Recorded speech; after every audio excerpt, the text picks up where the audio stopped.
क्या होगा अगर एक लड़की जो खुद क्राइम सुलझाने की पढ़ाई कर रही हो, वही एक दिन एक खौफनाक मर्डर केस की मुख्य आरोपी बन जाए?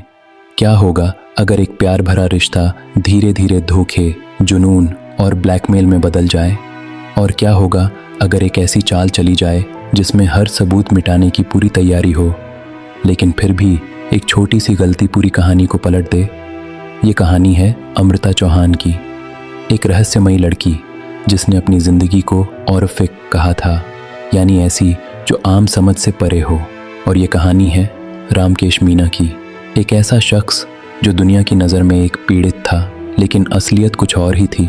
दोनों की ज़िंदगी एक दूसरे से टकराई, प्यार हुआ, धोखा हुआ और फिर एक ऐसी साजिश रची गई जिसने एक इंसान की जान ले ली और कई सवाल छोड़ दिए। तो आखिर क्या हुआ उस रात? कौन था असली गुनहगार? और क्या ये सिर्फ एक मर्डर था या फिर एक खतरनाक खेल जिसमें दोनों ही खिलाड़ी थे? स्वागत है इस कहानी में और आप देख रहे हैं रामकेश मीना की दर्दनाक कहानी। 21 साल की अमृता चौहान, मुरादाबाद की रहने वाली, BSc फॉरेंसिक साइंस की छात्रा। बाहर से देखने पर वह एक बिल्कुल आम लड़की लगती थी। सोशल मीडिया पर एक्टिव, इंस्टाग्राम पर रील्स डालने वाली, अपनी ज़िंदगी के छोटे छोटे पलों को दुनिया के साथ शेयर करने वाली। लेकिन अगर कोई उसके इंस्टा बायो पर नज़र डालता तो वहाँ एक शब्द लिखा मिलता, और पिक, जिसका मतलब होता है रहस्यमयी, साधारण समझ से परे। और सच कहें तो यह शब्द उसकी ज़िंदगी पर बिल्कुल फिट बैठता था, क्योंकि जो कुछ उसके अंदर चल रहा था उसका अंदाज़ा उसके सबसे करीबी लोगों को भी नहीं था। वह मुस्कुराती थी, पोस्ट करती थी, दोस्तों से बात करती थी, लेकिन उसके भीतर एक ऐसी जंग चल रही थी जिसे कोई देख नहीं पा रहा था। शायद इसी वजह से उसने हाल ही में एक टैटू बनवाया था। टाइम हील्स वेल, यानी वक्त हर जख्म भर देता है, लेकिन शायद उसकी ज़िंदगी में कुछ ऐसे घाव थे जिन्हें वक्त भी नहीं भर पाया। और फिर आता है 30 सितंबर 2025। इस दिन अमृता ने अपनी आखिरी इंस्टाग्राम रील पोस्ट की। एक सामान्य सी वीडियो जिसमें कुछ भी असामान्य नज़र नहीं आता, लेकिन किसी ने यह नहीं सोचा था कि यह उसका आखिरी सार्वजनिक पोस्ट होगा, क्योंकि ठीक 17 दिन बाद यानी 18 अक्टूबर 2025 को दिल्ली पुलिस उसे गिरफ्तार कर लेती है। आरोप, दिल्ली में हुए एक खतरनाक ब्लास्ट और मर्डर केस में शामिल होने का। एक फॉरेंसिक स्टूडेंट, खुद क्राइम सॉल्व करने की पढ़ाई कर रही लड़की, आखिर कैसे एक क्रिमिनल बन गई? इस सवाल का जवाब छुपा है 6 अक्टूबर 2025 की उस रात में, नई दिल्ली, गांधी विहार कॉलोनी। तारीख 6 अक्टूबर 2025, समय रात के करीब 3:18। एक 4 मंजिला इमारत जहां हर फ्लोर पर लोग अपनी अपनी ज़िंदगी में व्यस्त थे। अचानक चौथी मंजिल के एक फ्लैट से धुआं उठना शुरू होता है। कुछ ही मिनटों में यह धुआं आग की लपटों में बदल जाता है। आग इतनी तेज़ी से फैलती है कि आसपास के लोग घबरा जाते हैं। ये इलाका घनी आबादी वाला था, घर एक दूसरे से सटे हुए। ऐसे में आग का फैलना पूरे इलाके के लिए खतरा बन सकता था। लोग चिल्लाने लगते हैं, भागदौड़ मच जाती है। किसी ने तुरंत बिल्डिंग के मालिक अमित को फ़ोन किया। अमित जब यह खबर सुनता है तो उसके होश उड़ जाते हैं। वह बिना समय गंवाए अपनी माँ के साथ चौथी मंजिल की ओर दौड़ता है। वहाँ पहुँचते ही उन्हें एक अजीब दृश्य दिखाई देता है। फ्लैट का दरवाज़ा अंदर से बंद है और एक कांस्टेबल और होमगार्ड उसे खोलने की कोशिश कर रहे हैं। दरवाज़ा लोहे का था और अंदर से कुंडी लगी हुई थी। किसी तरह अमित की माँ गेट के ऊपर बने लोहे के गैप में हाथ डालकर उसे खोलने की कोशिश करती हैं। जैसे ही दरवाज़ा खुलता है, अंदर से भयानक धुआं और आग की लपटें बाहर की ओर आती हैं। धुएं की वजह से सांस लेना मुश्किल हो जाता है। आंखों के सामने अंधेरा छाने लगता है। अमित और उसकी माँ किसी तरह खुद को संभालते हुए नीचे की ओर भागते हैं। तब तक आसपास के लोगों ने इमरजेंसी नंबर 112 पर कॉल कर दिया था। करीब 20 से 25 मिनट के अंदर पुलिस और फायर ब्रिगेड मौके पर पहुंचती है, लेकिन जैसे ही वे हालात को संभालने की कोशिश करते हैं, अचानक एक जोरदार धमाका होता है। पूरी बिल्डिंग हिल जाती है। लोगों के दिल दहल जाते हैं। ये धमाका आग को और भड़का देता है। स्थिति को गंभीर देखते हुए पुलिस आसपास के घरों को खाली करवाना शुरू कर देती है। फायर फाइटर्स रेस्क्यू ऑपरेशन में जुट जाते हैं। करीब 2 घंटे की कड़ी मशक्कत के बाद आग पर काबू पाया जाता है, लेकिन असली खौफ तो अब सामने आने वाला था। जब रेस्क्यू टीम फ्लैट के अंदर जाती है तो वहां हर चीज जल चुकी होती है। फर्नीचर राख में बदल चुका था, इलेक्ट्रॉनिक सामान पिघल चुके थे, कांच टूटकर बिखर गया था और इसी तबाही के बीच उन्हें एक जली हुई लाश मिलती है।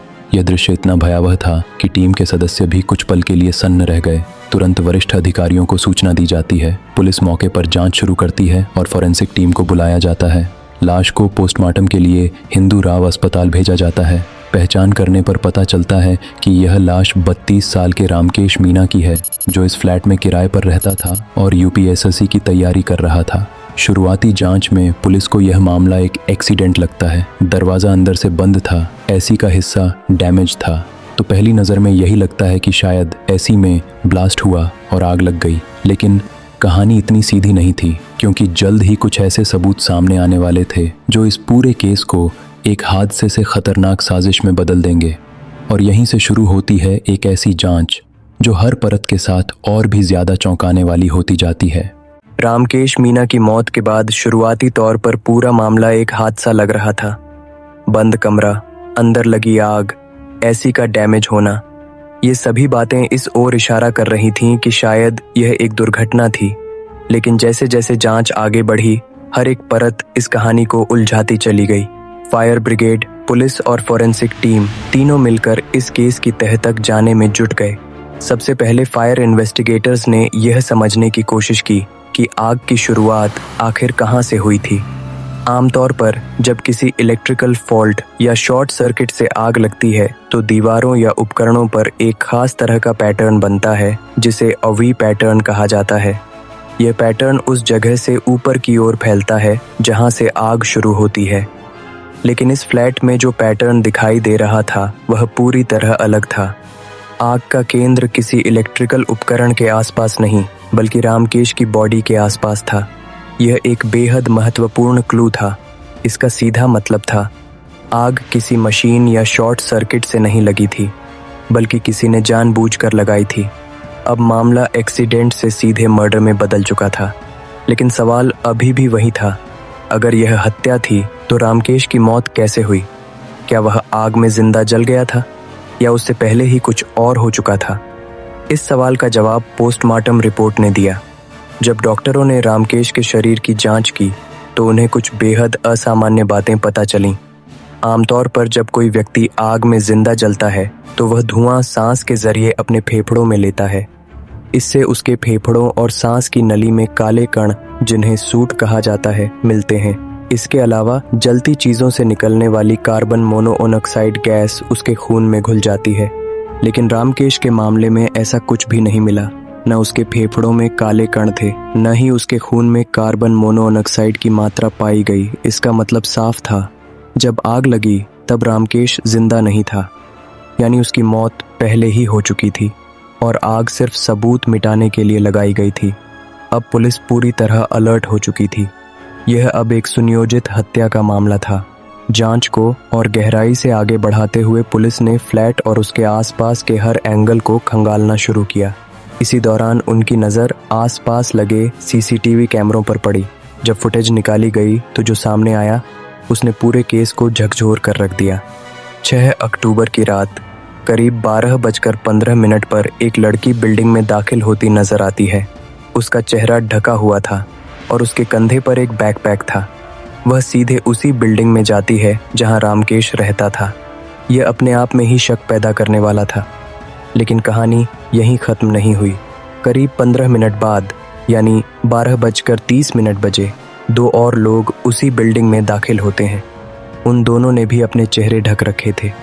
अब यह साफ हो चुका था कि यह कोई संयोग नहीं था। तीनों का एक साथ उस समय बिल्डिंग में जाना और फिर जो आगे हुआ वह और भी चौंकाने वाला था। करीब 2 घंटे बाद, यानी 2:15 बजे, उनमें से एक आदमी बिल्डिंग से बाहर निकलता है। फिर 42 मिनट बाद 2:57 बजे दूसरा आदमी उसी लड़की के साथ बाहर आता है और इसके कुछ ही मिनटों बाद उस फ्लैट में आग लग जाती है। यह टाइमलाइन अपने आप में बहुत कुछ बयान कर रही थी। अब पुलिस के पास यह यकीन करने के लिए पर्याप्त कारण थे कि यह कोई हादसा नहीं, बल्कि पूरी प्लानिंग के साथ किया गया मर्डर था। अब अगला कदम था इन तीनों लोगों की पहचान करना। पुलिस ने तुरंत अलग अलग टीमें बनाई। एक टीम को सीसीटीवी फुटेज का गहराई से विश्लेषण करने का काम सौंपा गया। दूसरी टीम ने टेक्निकल सर्विलांस शुरू किया, जिसमें उस इलाके में उस रात एक्टिव हुए मोबाइल नंबरों का डेटा खंगाला जाने लगा। हर एक कॉल, हर एक सिग्नल, हर एक मूवमेंट को ट्रैक किया जाने लगा। इसी दौरान पुलिस ने रामकेश के दोस्तों, पड़ोसियों और जान पहचान के लोगों से पूछताछ भी शुरू कर दी। उनकी पर्सनल लाइफ, रिश्ते, दुश्मनी, हर पहलू को जांचा जाने लगा। जैसे जैसे जानकारी सामने आती गई, एक नाम बार बार सामने आने लगा, अमृता चौहान, वही लड़की जो सीसीटीवी फुटेज में दिखी थी। पहले तो पुलिस को यकीन नहीं हुआ। एक फॉरेंसिक साइंस की स्टूडेंट जो खुद क्राइम सीन को समझने और सुलझाने की ट्रेनिंग ले रही हो, वह इस तरह के अपराध में कैसे शामिल हो सकती है। लेकिन सबूत कुछ और ही कह रहे थे। जब पुलिस ने अमृता की बैकग्राउंड जांच की तो पता चला कि उसका रामकेश से गहरा कनेक्शन था। दोनों एक दूसरे को जानते थे और सिर्फ जानते ही नहीं थे, बल्कि उनके बीच एक खास रिश्ता भी था। अब पुलिस के सामने यह सवाल था, क्या यह सिर्फ एक संयोग था या फिर इस रिश्ते के पीछे कोई ऐसा राज छुपा था जिसने इस मर्डर को जन्म दिया। पुलिस ने अमृता का फ़ोन ट्रैक करने की कोशिश की, लेकिन एक और चौंकाने वाली बात सामने आई। घटना वाली रात के बाद से ही उसका फ़ोन स्विच ऑफ था। यह और भी ज़्यादा संदिग्ध था। अगर वह निर्दोष होती तो अचानक गायब क्यों होती। अब पुलिस ने तय कर लिया था कि अमृता को ढूंढना ही इस केस की सबसे बड़ी कड़ी है। उसकी तलाश में कई जगहों पर छापेमारी की गई। उसके पुराने ठिकानों, दोस्तों और जान पहचान के लोगों से पूछताछ की गई। आखिरकार 18 अक्टूबर 2025 को पुलिस को सफलता मिली। अमृता को मुरादाबाद से गिरफ्तार कर लिया गया। गिरफ्तारी के वक्त वह शांत थी, जैसे उसे पहले से पता हो कि यह दिन आने वाला है। लेकिन असली कहानी तो अब शुरू होने वाली थी, क्योंकि पुलिस के सामने अब वह शख्स थी जो इस पूरे केस की सबसे अहम कड़ी थी। एक लड़की जो कभी रामकेश के बेहद करीब थी और अब उसी की मौत की मुख्य आरोपी बन चुकी थी। पूछताछ के दौरान अमृता ने जो खुलासे किए, उन्होंने इस केस को सिर्फ एक मर्डर नहीं, बल्कि धोखे, जुनून और बदले की कहानी में बदल दिया। अब यह साफ हो चुका था कि यह सिर्फ एक रात की घटना नहीं थी, बल्कि कई महीनों से तैयार हो रही एक खतरनाक साजिश का नतीजा था। और इस साजिश की जड़ें 5 महीने पहले शुरू हुई एक मुलाकात में छुपी थीं, जहां से शुरू हुआ था एक रिश्ता जो धीरे धीरे प्यार से नफरत में बदला और आखिरकार एक खौफनाक अंत तक पहुंचा।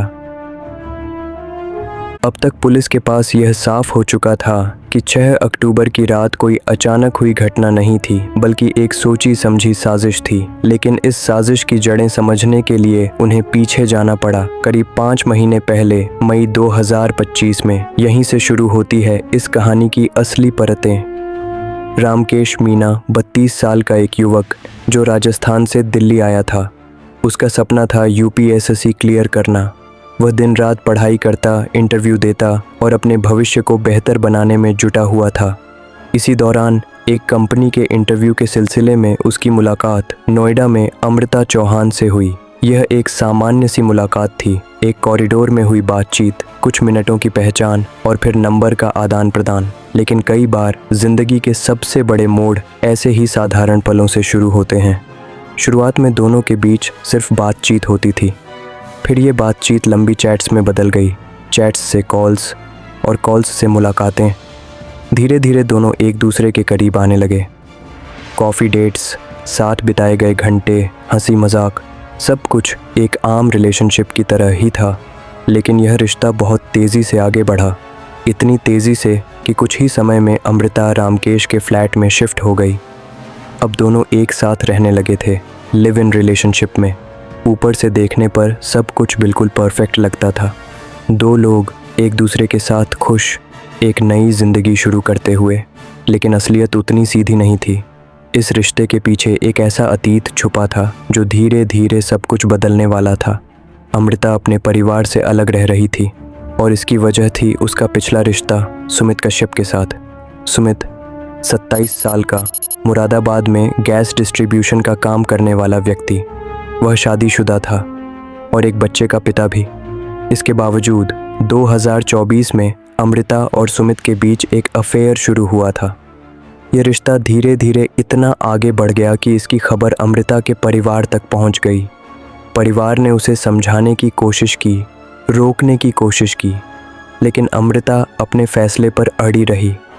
आखिरकार हालात इतने बिगड़ गए कि उसके परिवार ने उससे सारे रिश्ते तोड़ दिए। इतना ही नहीं, उसे अपनी संपत्ति से भी बेदखल कर दिया गया। यह उसके जीवन का एक बड़ा झटका था, लेकिन कहानी में ट्विस्ट ये है कि कुछ समय बाद सुमित भी उसकी ज़िंदगी से चला गया।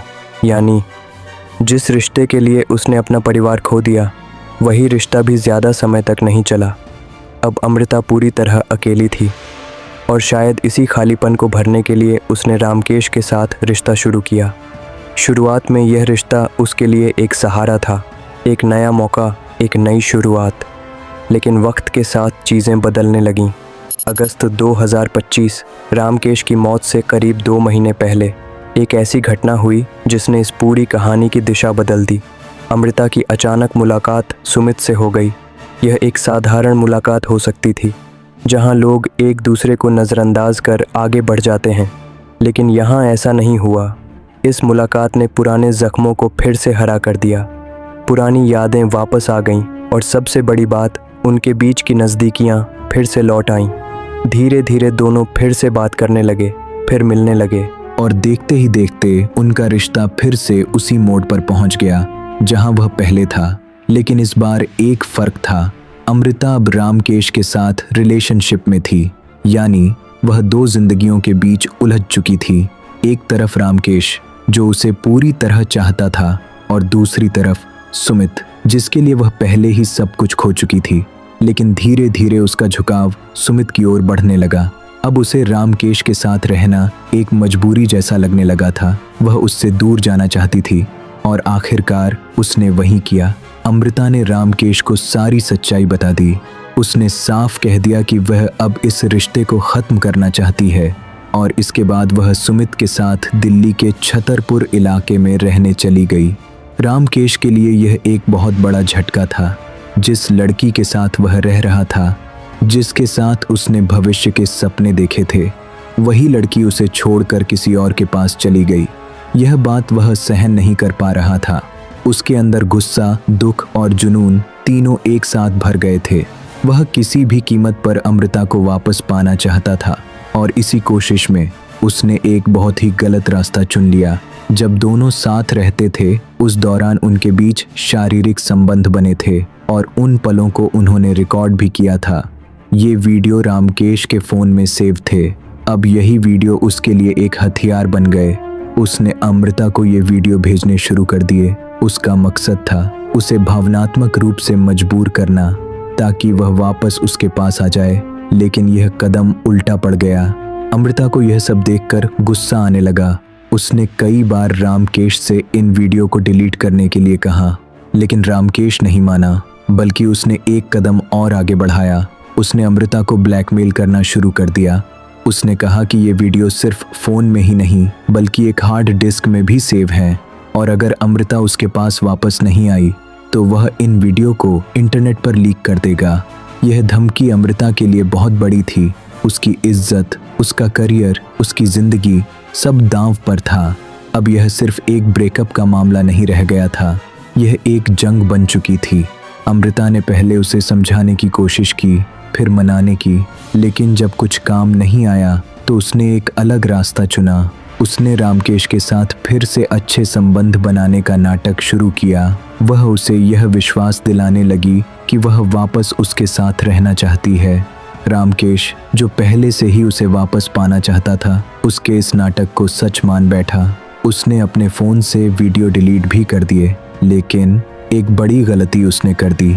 उसने उन वीडियो का बैकअप हार्ड डिस्क में रखा हुआ था और यही हार्ड डिस्क अब इस पूरी कहानी का सबसे महत्वपूर्ण हिस्सा बनने वाली थी।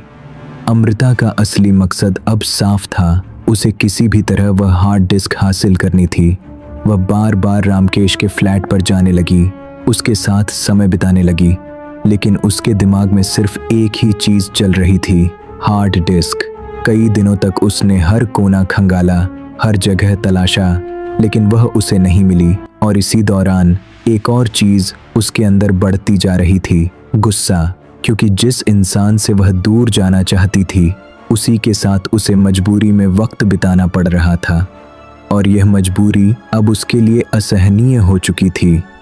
धीरे धीरे उसका धैर्य खत्म होने लगा। अब यह सिर्फ हार्ड डिस्क पाने की बात नहीं रह गई थी, ये उसके लिए अपनी आज़ादी वापस पाने की लड़ाई बन चुकी थी और इसी लड़ाई ने उसे एक ऐसा फैसला लेने पर मजबूर कर दिया जिसके बाद वापस लौटने का कोई रास्ता नहीं बचने वाला था। एक ऐसा फैसला जो एक इंसान की जान ले लेगा और 3 जिंदगियों को हमेशा के लिए बदल देगा। अब तक कहानी उस मोड़ पर पहुंच चुकी थी जहां अमृता के पास 2 ही रास्ते थे, या तो वह इस ब्लैकमेल को सहती रहती या फिर हमेशा के लिए इस समस्या को खत्म कर देती, और उसने जो रास्ता चुना वह सबसे खतरनाक था। अमृता ने यह फैसला अकेले नहीं लिया, उसने इस प्लान में सुमित को शामिल किया, वही सुमित जिसके लिए वह पहले ही अपनी जिंदगी में इतना कुछ खो चुकी थी। सुमित ने भी बिना ज्यादा सोचे इस प्लान में उसका साथ देने के लिए हामी भर दी। लेकिन बात यहीं नहीं रुकी, इस काम को अंजाम देने के लिए उन्होंने एक तीसरे व्यक्ति को भी शामिल किया, संदीप कुमार। 29 साल का संदीप, जो मुरादाबाद में पुलिस ट्रेनिंग सेंटर में सफाई कर्मी के तौर पर काम करता था और साथ ही SSSC की तैयारी कर रहा था।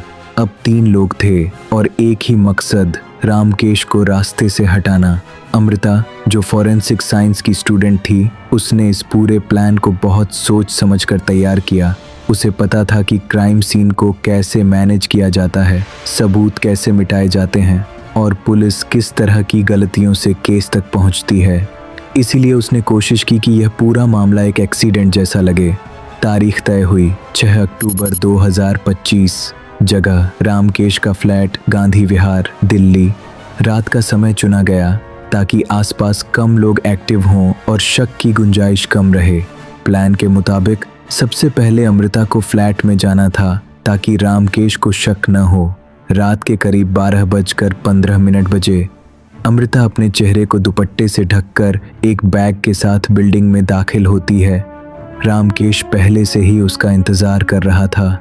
वह खुश था, एक्साइटेड था। उसे लग रहा था कि उसकी जिंदगी फिर से पटरी पर लौट रही है। उसे जरा भी अंदाजा नहीं था कि यह मुलाकात उसकी आखिरी होने वाली है। फ्लैट में पहुंचते ही अमृता ने अपना नाटक शुरू किया। उसने प्यार, नज़दीकी और फिजिकल रिलेशन का माहौल बनाया ताकि रामकेश पूरी तरह उस पर भरोसा कर ले। इसी दौरान उसने एक फैंटेसी का जिक्र किया। उसने कहा कि वह कुछ नया ट्राई करना चाहती है और इसी बहाने उसने रामकेश के हाथ पैर बांध दिए। रामकेश ने बिना शक किए खुद को बंधने दिया। उसके लिए यह सिर्फ एक रोमांटिक एक्सपेरिमेंट था, लेकिन असल में यह उसकी मौत का जाल था। कुछ ही मिनटों बाद सुमित और संदीप अपने चेहरे ढककर फ्लैट में दाखिल होते हैं। जैसे ही वे अंदर आते हैं, पूरा माहौल बदल जाता है। अब कोई प्यार नहीं था, कोई भरोसा नहीं था, सिर्फ हिंसा थी। दोनों मिलकर रामकेश पर हमला कर देते हैं। उसे बुरी तरह पीटा जाता है। रामकेश कुछ समझ पाता उससे पहले ही वह पूरी तरह काबू में आ चुका था। फिर उसके मुंह से कपड़ा हटाया जाता है और उसे एक ही सवाल पूछा जाता है, हार्ड डिस्क कहाँ है? लेकिन रामकेश कुछ नहीं बताता। शायद वह उम्मीद कर रहा था कि अमृता उसे बचाएगी, या शायद उसे यकीन नहीं हो रहा था कि वही लड़की इस सब के पीछे है। लेकिन सच बहुत क्रूर था। जब उसने कुछ नहीं बताया तो सुमित और संदीप ने उसका गला दबा दिया। कुछ ही मिनटों में रामकेश की मौत हो चुकी थी। अब उनका अगला टारगेट था हार्ड डिस्क। तीनों ने पूरे फ्लैट की तलाशी शुरू की, अलमारी, बैग, दराज, हर जगह। करीब 1.5 घंटे की खोज के बाद आखिरकार उन्हें वह हार्ड डिस्क मिल गई। यह वही चीज़ थी जिसके लिए यह सब किया गया था। लेकिन प्लान अभी ख़त्म नहीं हुआ था। अब उन्हें इस हत्या को छुपाना था। उन्होंने फ्लैट में मौजूद घी, तेल और शराब को इकट्ठा किया और रामकेश की बॉडी पर डाल दिया ताकि आग तेज़ी से फैले। इसके बाद सुमित किचन से गैस सिलेंडर लाया, उसे बॉडी के पास रखा और उसका नॉब ऑन कर दिया। सुमित को गैस के बारे में अच्छी जानकारी थी, इसलिए उसे अंदाजा था कि कितनी देर में आग एक बड़े धमाके में बदल सकती है। फिर उन्होंने रामकेश के कुछ सामान जैसे लैपटॉप और बाकी चीजें अपने बैग में रख लीं। सब कुछ चेक करने के बाद उन्होंने आग लगा दी।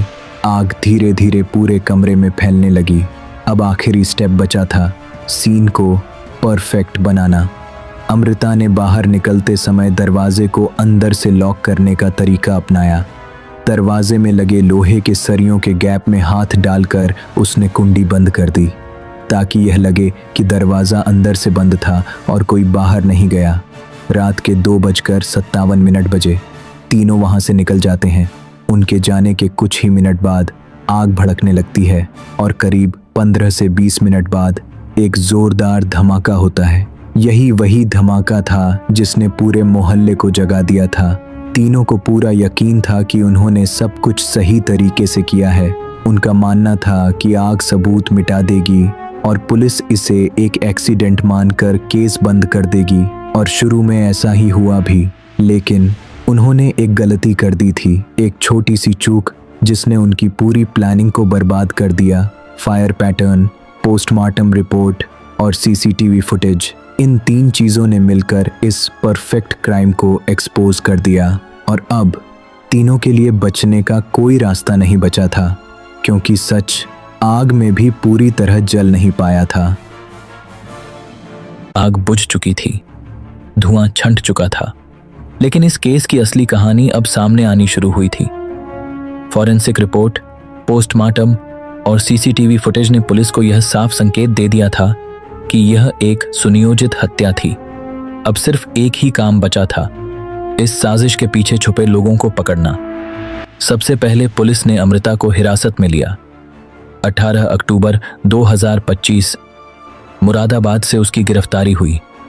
पूछताछ के दौरान शुरुआत में वह शांत रही, ज्यादा कुछ नहीं बोली, लेकिन जब पुलिस ने एक एक कर सबूत उसके सामने रखने शुरू किए, सीसीटीवी फुटेज, फोन लोकेशन और घटनास्थल से जुड़े तकनीकी प्रमाण, तो उसकी चुप्पी टूट गई। और फिर जो कहानी सामने आई, उसने पूरे केस को एक नए नजरिए से देखने पर मजबूर कर दिया। अमृता ने अपना जुर्म कबूल कर लिया। उसने बताया कि कैसे ब्लैकमेल और डर ने उसे इस हद तक पहुंचा दिया जहां उसे यह कदम सही लगने लगा। उसके बयान के आधार पर पुलिस ने आगे कार्रवाई शुरू की। 21 अक्टूबर को सुमित को गिरफ्तार किया गया और 23 अक्टूबर को संदीप को भी पकड़ लिया गया। तीनों अब पुलिस की गिरफ्त में थे।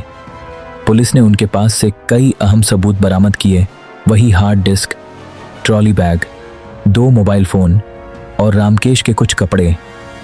अब केस लगभग सुलझ चुका था, लेकिन कहानी यहीं खत्म नहीं हुई, क्योंकि इस केस में एक ऐसा मोड़ आया जिसने हर किसी को हैरान कर दिया। जब पुलिस ने उस हार्ड डिस्क की जांच की जिसके लिए यह पूरी साजिश रची गई थी, तो उसमें सिर्फ अमृता के ही नहीं बल्कि 15 और लड़कियों के प्राइवेट वीडियो मिले। यह एक चौंकाने वाला खुलासा था। जिस इंसान को अब तक लोग एक पीड़ित मान रहे थे, उसकी एक अलग ही सच्चाई सामने आ रही थी। यह साफ हो गया कि रामकेश सिर्फ एक सीधा साधा स्टूडेंट नहीं था, वह कई लड़कियों के साथ रिलेशन में था और उनके निजी पलों को रिकॉर्ड करके अपने पास रखता था। हालांकि इन वीडियो के संबंध में किसी भी लड़की की तरफ से कोई शिकायत दर्ज नहीं कराई गई थी, इसलिए पुलिस ने इस पर आधिकारिक तौर पर ज्यादा कुछ नहीं कहा। लेकिन इस खुलासे ने पूरे मामले को और जटिल बना दिया। अब सवाल सिर्फ यह नहीं था कि किसने हत्या की, बल्कि यह भी था कि आखिर इस कहानी में असली गलत कौन था। क्या रामकेश एक मासूम शिकार था, या फिर वह खुद भी किसी हद तक जिम्मेदार था? और क्या अमृता का कदम सिर्फ एक प्रतिक्रिया था, या फिर एक सोची समझी क्रूरता? अगर इस केस को गहराई से देखा जाए तो यह सिर्फ एक मर्डर की कहानी नहीं है। यह कहानी है टॉक्सिक रिश्तों की, ईगो की, जुनून की और उन फैसलों की जो इंसान को अंधेरे रास्ते पर ले जाते हैं। अमृता एक ऐसी लड़की जो शायद अपने अंदर के खालीपन को भरने के लिए रिश्तों का सहारा ले रही थी, जिसके लिए हर नया रिश्ता एक नई शुरुआत था, लेकिन जब वह नयापन खत्म होता तो वह आगे बढ़ जाती। दूसरी तरफ रामकेश, जो बाहर से एक साधारण लड़का लगता था, लेकिन अंदर ही अंदर वह लोगों को अपने फायदे के लिए इस्तेमाल कर रहा था। उसके लिए रिश्ते शायद भावनाओं से ज्यादा कंट्रोल और संतुष्टि का माध्यम बन चुके थे। जब उसे ठुकराया गया तो उसने उस ठुकराव को स्वीकार करने के बजाय ब्लैकमेल और धमकी का रास्ता चुना, और यहीं से इस कहानी ने एक खतरनाक मोड़ ले लिया। असल में दोनों ही अपनी अपनी कमजोरियों के शिकार थे। एक तरफ अमृता की आत्म केंद्रित सोच और अस्थिर रिश्ते, और दूसरी तरफ रामकेश का कंट्रोल और शोषण करने वाला व्यवहार। इन दोनों की टकराहट ने एक ऐसी स्थिति पैदा की जहां नफरत, डर और गुस्सा सब एक साथ फट पड़े, और उसका अंजाम हुआ एक हत्या। यह केस हमें यह सोचने पर मजबूर करता है कि क्या कोई इंसान अचानक अपराधी बनता है, या फिर उसके फैसले धीरे धीरे उसे उस रास्ते पर ले जाते हैं। क्या हालात इंसान को मजबूर करते हैं, या फिर इंसान खुद अपने हालात बनाता है? शायद इन सवालों के जवाब इतने आसान नहीं हैं, लेकिन एक बात साफ है, जब रिश्तों में ईमानदारी की जगह चालाकी ले लेती है और प्यार की जगह स्वार्थ, तो अंत कभी अच्छा नहीं होता।